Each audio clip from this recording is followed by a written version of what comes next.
Bueno, la última parte del cuadro, ahora sí la última parte de todo, tenemos entonces que digamos, hemos dicho, educación de la ley 1420, el servicio militar obligatorio, el registro civil va a dar como consecuencia, digamos, una nueva clase social, una clase media.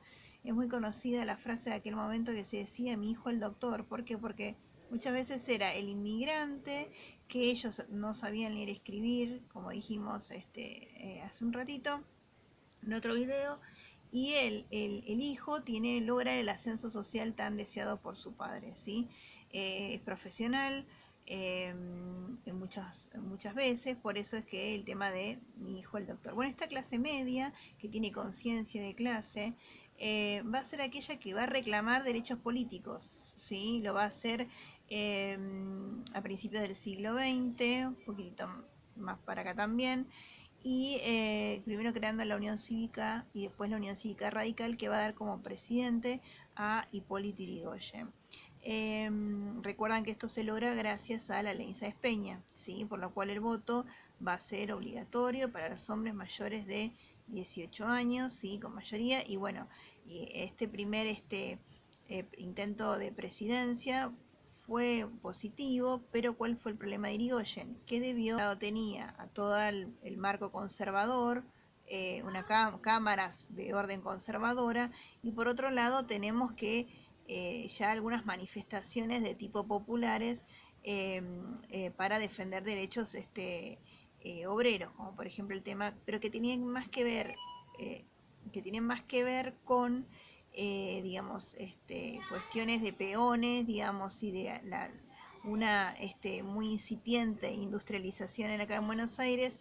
Se veía obviamente de manifiesto, y el reflejo lo tuvo Irigoyen. Reclamaba mayores derechos, en el caso de la Patagonia Rebelde, de aquellos que esquilaban las ovejas en el sur. En el caso de la Semana Trágica, la fábrica Bacena, acá en Pompeya, que en los dos casos se terminó resolviendo de la misma manera que lo habría hecho la clase conservadora. Lamentablemente para Irigoyen. Igualmente no podemos echarle la culpa a Irigoyen, y eso lo habrán visto porque él justamente es una presidencia de transición y todavía hay muchos resabios está muy presente todavía el tema del conservadurismo. Bueno, digamos, esta clase media que da como consecuencia la primera presidencia de Irigoyen en 1916, le toca a él enfrentarse con una situación de crisis. No se olviden que nosotros éramos un productor de materias primas con escasas industrias, y en la Primera Guerra Mundial nos terminó de jorobar. Entonces lo que se produce es la LISI, o industrialización por sustitución de importaciones, que comienza con la guerra y después se profundiza muchísimo más con el crack del 29 y después la Segunda Guerra Mundial. Este proceso va a hacer que se agudice mucho más, o se amplíe mucho más la producción industrial en la Argentina, ¿sí? El ICI es industrialización por sustitución de importaciones. Como nosotros teníamos mucha producción de muchos productos que venían de afuera por las guerras y por el crack del 29, muchas de ellas tienen que ser reemplazadas por producción nacional, y eso obligó a la Argentina a industrializarse, con todo lo que implicaba para aquel momento la Argentina industrializarse, porque es muy precario y nunca la tecnología de otros países. Sin embargo, se logró una mejora, digamos, en ese aspecto, ¿sí? En la década del 30, de 1930, se produce el primer golpe militar y ahí arranca la década infame. Y todos aquellos logros que se habían logrado la clase media con respecto a digamos, el voto, digamos, se pierde. Y ahí no solamente es restringida la clase media, sino también la clase popular, que ya empieza a haber manifestaciones en la época de Irigoyen, y que obviamente siguen, o sea, se empieza como a profundizar esa situación, porque entramos como nosotros en una mini revolución industrial pequeña, y digamos, la década infame se caracteriza justamente por represión, por justamente por volver un poco a los principios conservadores. Entonces, todo eso que se había logrado en algún momento de la libertad y de hablar decir, manifestar y todo lo demás que se había logrado al final del gobierno de Irigoyen, y después con Alvear se profundiza, esto se pierde nuevamente en la década del 30. En el 43 se produce el segundo golpe militar de la Argentina, no así el último, ya lo sabemos, que lo lleva a cabo el GOL, Grupo de Oficiales Unidos, a la cabeza Rawson y Ramírez, pero después los que van a quedar como encabezando todo el proceso va a ser Farrell y Perón. Farrell en el 44 llega presidente y Perón lo sigue atrás, él adquiere todos aquellos cargos que Farrell había dejado, ¿sí? El tema es que los aglutina, ¿sí? Y bueno, una de las cosas importantes que ellos forman parte del ejército, pero vienen de una rama más popular, digamos, del ejército, ¿sí?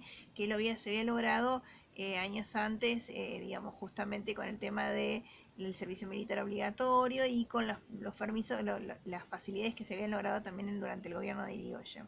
Entonces, tienen, digamos, ellos son dos personas que tienen bastante conciencia social. De hecho, Farrell es de acá de Lanús, de Villa Industriales, y el mismo año en que él crea el partido de Lanús, en el 44, se hace el Estatuto del Peón, que digamos viene un poco como a resolver los problemas que se plantearon años antes en la Patagonia rebelde, darle derechos a los laborales a los campesinos que no tenían, ni siquiera podían comprar con el dinero que les vendía, les daba el dueño de la estancia, cosas afuera.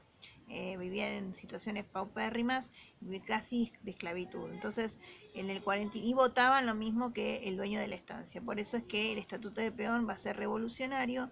Y luego, muy importante, en el 47, los derechos del trabajador, que están inscritos, que está incluido en el decreto, y después en la Constitución, el artículo 37, que se dan las garantías de los derechos laborales, las condiciones dignas de salud, de bienestar, las vacaciones pagas y todo lo demás. Llega todo eso a la Argentina. Importante después la reforma que hablamos anteriormente en el 49 del 14 bis. Y pues bueno, un poco acá explicar, y llegamos hasta acá, el tema de que hasta el 55 se generó un gran fomento, el 43 al 55, por toda esta situación que habíamos planteado antes, se profundiza el proceso de industrialización. Hasta que el cuadro, bueno, y ahora después de esto viene la tarea que van a tener que hacer. Muchas gracias por todo y nos vemos en la próxima.